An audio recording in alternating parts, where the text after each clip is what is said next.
Hello hello hello.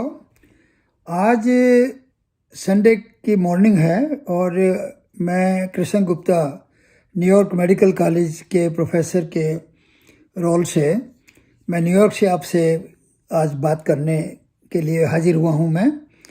और आज का हमारा टॉपिक है, एक बहुत इम्पोर्टेंट टॉपिक है जिस टॉपिक से मेरा इंटरेस्ट है आपसे बात करने का, क्योंकि ये इंडिया में भी और इवन अमेरिका में भी एक बहुत बढ़ती हुई प्रॉब्लम है। जैसे आपको मालूम होगा कि उसका टॉपिक का टाइटल है आज डायबिटीज़ का।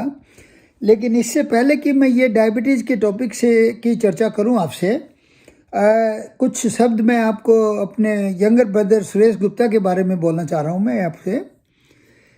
सुरेश गुप्ता को मोस्ट लाइकली आप लोग जानते हैं दिल्ली रोटरी क्लब के थ्रू, और भिवानी के जो बड़ी अच्छी अच्छी इंस्टीट्यूशन है, वेस्ट स्कूल और वेस्ट कॉलेज और कन्या महाविद्यालय जो आदर्श महाविद्यालय, इन सब अच्छी इंस्टीट्यूशंस के थ्रू उनके हेल्थ और एजुकेशन के इंटरेस्ट को मेरे ख्याल में काफ़ी लोग जानते हैं। स्पेशली पिछले 2-3 सालों में उन्होंने इस डायरेक्शन में एक तरह से अपना बहुत बड़ा रोल निभाया है और उनका इंटरेस्ट दिन पे दिन बढ़ता जा रहा है। उनकी इच्छा होती है कि लोगों को ज़्यादा से ज़्यादा एजुकेशन दी जाए ताकि उनकी ज़िंदगी और उनकी लाइफ बेटर हो। और इस काम के लिए और इस बात के लिए of course I am very proud of him and we wish him all the luck. और मैं उम्मीद करता हूं कि आप लोग उनके टच से और भी ज़्यादा फ़ायदा उठाएंगे आने वाले टाइम में। तो इसके साथ ही चलिए शुरू करते हैं डायबिटीज़ के बारे में कुछ इम्पोर्टेंट बातें।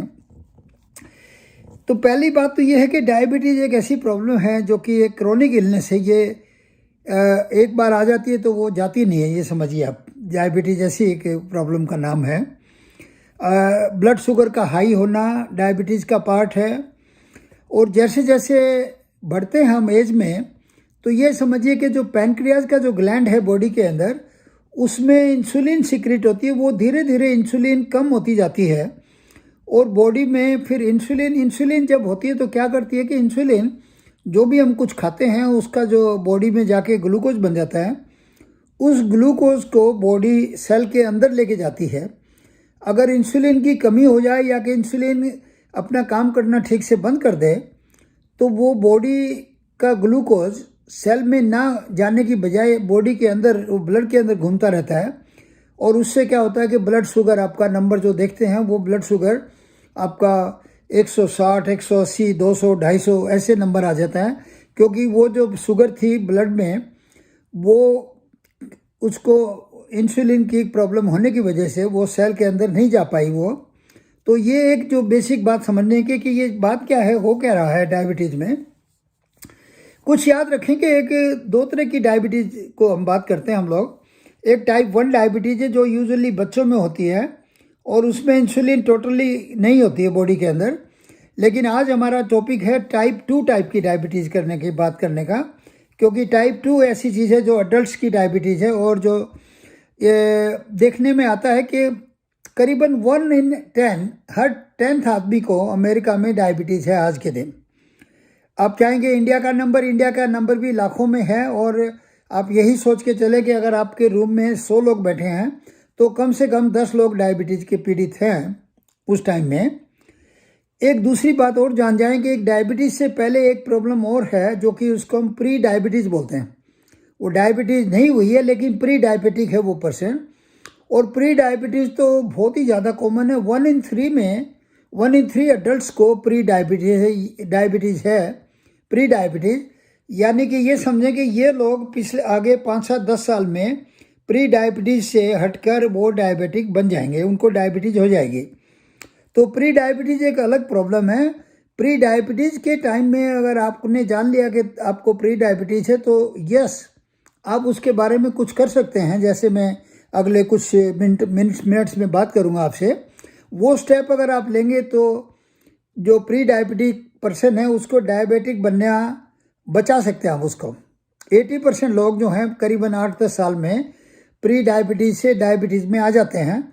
लेकिन अगर आप ध्यान देंगे और आपने अगर ठान लिया है कि प्री डायबिटीज़ से डायबिटीज़ में नहीं जाना है, तो can you do it? The answer is yes. अब पहली बात ये जान जाएं कि मेडिसिन में आजकल हम लोग बात करते हैं, कोई भी टॉपिक उठाते हैं तो उसमें नंबर आ जाता है। नंबर का मतलब क्या है कि डायग्नोज कैसे करें कि डायबिटीज़ है इस आदमी को या कि नहीं है। एक है कि फास्टिंग ब्लड शुगर आपको बताएगा कि ये पर्सन को डायबिटीज़ है या नहीं है। फास्टिंग ब्लड शुगर में हम लोग आजकल बहुत सिंपल एक बात लेते हैं, अगर 100 से 125 का नंबर है अगर फास्टिंग ब्लड शुगर, उसे हम बोलते हैं कि ये प्री डायबिटिक है।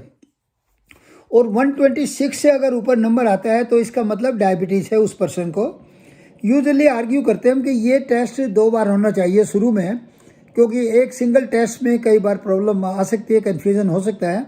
लेकिन अगर 2 बार आपने फास्टिंग ब्लड शुगर किया और दोनों बार में फास्टिंग ब्लड शुगर आपका 126 से ऊपर आ गया है तो दैट मीन्स आपको डायबिटीज़ है। एक और चीज़ आजकल पिछले कुछ सालों में आई है टेस्टिंग में, उसको हम बोलते हैं haemoglobin A1C testing. Haemoglobin A1C test blood का जब करवाते हैं उसमें फास्टिंग की ज़रूरत नहीं होती है। तो उसके 2 नंबर आप याद रख लीजिए कि 5.7 और 6.4 के बीच में अगर है, 5.7 और 6.4 के बीच में अगर वो नंबर है तो उसका मतलब है कि उस पर्सन को प्री डायबिटीज़ है। और 6.5 या इससे ऊपर का नंबर है तो that means this person has diabetes. तो ये 2 नंबर आप याद रखें, 5.7 यानी कि 6.4 से नीचे का नंबर प्री डायबिटीज़ और 6.5 या इससे ऊपर का number means you have diabetes. तो ये आ गई बात डायबिटीज़ के डायग्नोसिस करने की, डेफिनेशन की। डायबिटीज़ को टेस्ट करने के और भी तरीके हैं, ब्लड टेस्ट वगैरह, पर उन कंफ्यूजिंग नंबर में ना जाएं आप सिंपल ये 2 बातें याद रखें कि डायग्नोसिस इस तरीके से बनता है। और इसीलिए मोस्टली जो 30 से ऊपर के लोग हैं उनको हम एडवाइज करते हैं कि साल में एक बार अपना फास्टिंग ब्लड शुगर जरूर कराओ या A1C कराओ, ताकि पता लगे कि आपको डायबिटीज़ है या नहीं है। कहीं ऐसा ना हो कि आपको 30-32 की एज में डायबिटीज़ हुई है और वो 8-10-12 साल तक आपका डायग्नोसिस ही ना बने और तब तक आपकी प्रॉब्लम और कॉम्प्लिकेशंस बढ़ती चली जाएं।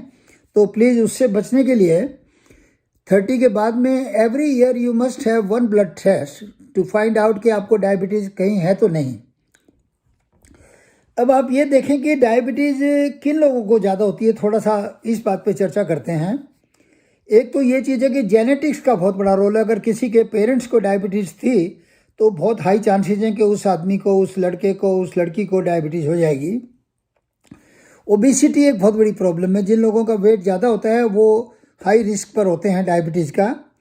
सेडेंट्री लाइफस्टाइल, जो बहुत सुस्ती का लाइफस्टाइल है बिना एक्सरसाइज का, इन लोगों को भी डायबिटीज़ ज़्यादा पाई गई है।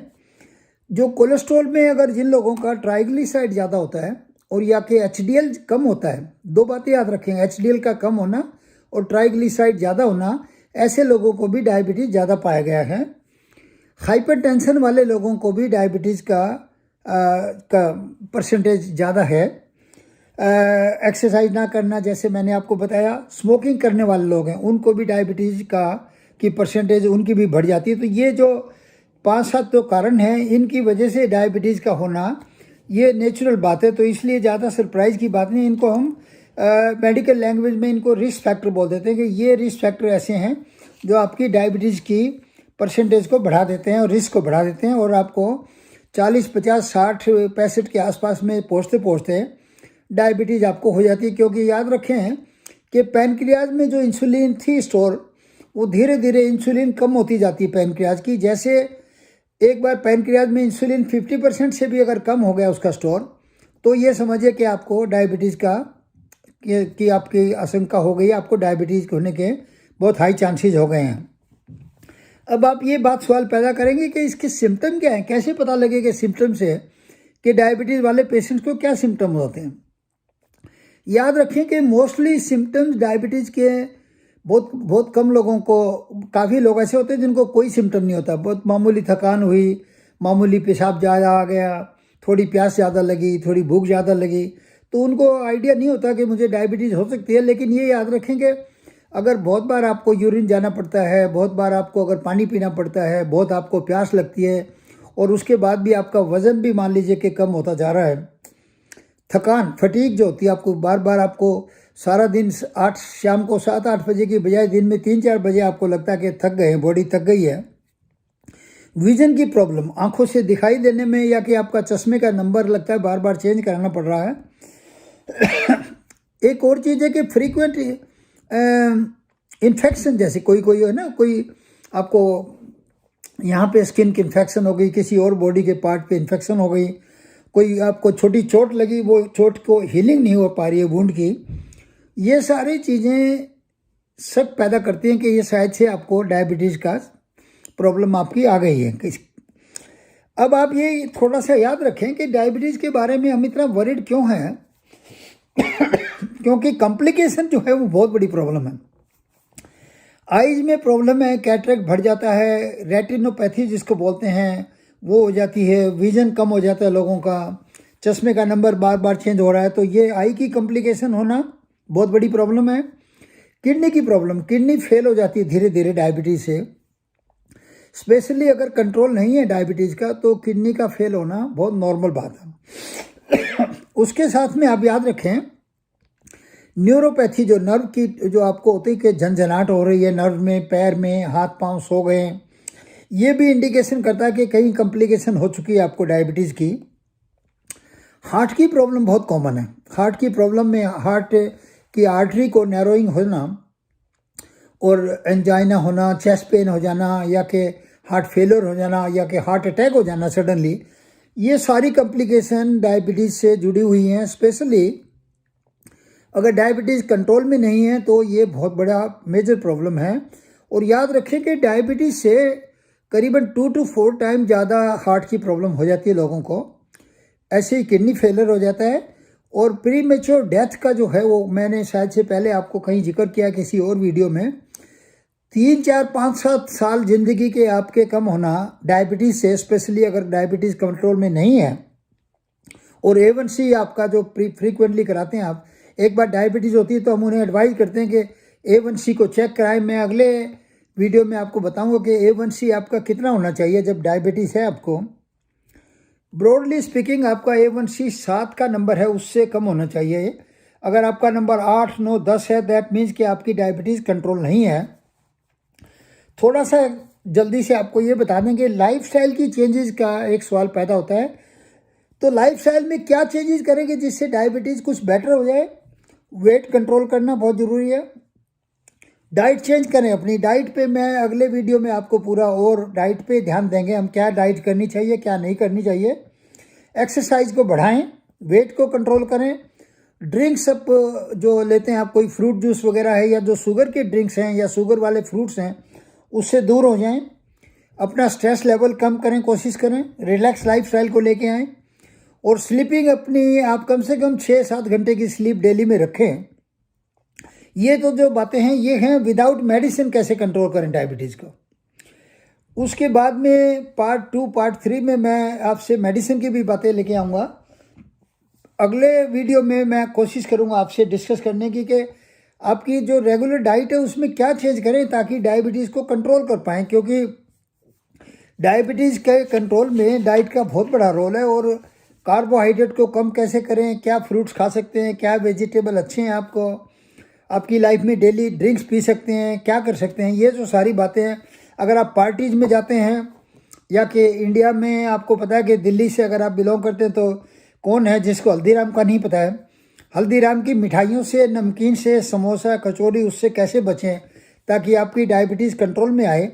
ये सब जो पहलू हैं डायबिटीज़ के कंट्रोल के लिए ज़रूरी, मैं अगले वीडियो में, अगले 2-3 वीडियोज़ में आपसे और चर्चा करूँगा उन बातों पे। तो please for the time being याद रखें कि diabetes is a very serious problem. Ignore ना करें, अच्छे डॉक्टर को ध्यान दें, उससे बात करें, अपने नंबर चेक करवाएं। It is a game of number. अगर आपके नंबर ठीक नहीं हैं, आई का चेकअप करवाएं, क्योंकि आई की प्रॉब्लम होना बहुत कॉमन है। उसमें हार्ट का भी एक प्रॉब्लम है जैसे मैंने आपको बताया। लेकिन सबसे पहली बात है कि डायबिटीज़ का नंबर आपको कंट्रोल करना है, आपकी डाइट चेंज करनी है, वेट कंट्रोल करना है, और कुछ स्टेप आप उठाएंगे ताकि धीरे धीरे आपकी लाइफ में डायबिटीज़, डिजीज़ तो नहीं जाएगी, लेकिन डिजीज़ को आप अगर कंट्रोल कर लेंगे तो आपकी बहुत बड़ी इसमें जीत हो जाएगी। तो please take care, enjoy your life, be healthy and plan to live longer. Thank you.